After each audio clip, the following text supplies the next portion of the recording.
रत्न भंडार मरामती नहीं आईन मंत्री प्रतिक्रिया से कहते मरामती काम चली मरामती काम सरिबा परे ही मणति गणति काम आरंभ कर रत्न भंडार बहुत मरामती काम बाकी रही जहां मरामती कर नथिले हुए तो भविष्य में मंदिर प्रति विपद सृष्टि होता।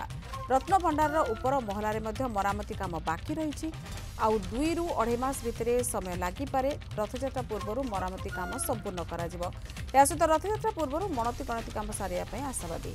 तेज स्नान यात्रा पूर्व जदि रत्न भंडार मरामती सरी जाए तेज रथयात्रा पूर्व मणति गणति हो आदि स्नान यात्रा पाखापाखि मरामती शेष हुए ताले केवल महाप्रभुंकर अलंकार रत्न भंडार को स्थानांतरित करा जिवो। गणति मणति प्रक्रिया रथयात्रा परे करा जिवो।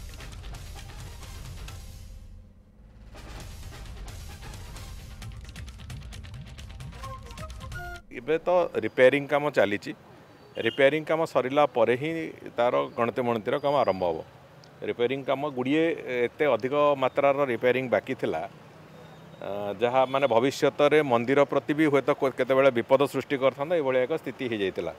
तो ताकू आमे से कार्य आरंभ करिचु जेहेतु ताकू संपूर्ण करिया पर्यंत तार सेटा एवं तार ऊपर थाकरे जो ऊपर महलारे जो भी रिपेयरिंग गुड़िए अच्छी से टिके समय लगुच मत लगुच आउ तो 2 मास 2.5 मास समय भी लगिपारे से आम चेष्टा करूँ तथापि रथयात्रा पूर्वर से काम संपूर्ण तो निश्चित भाव में चेष्टा करूँ रथयात्रा पूर्व गणति मणतिर काम भी सारे।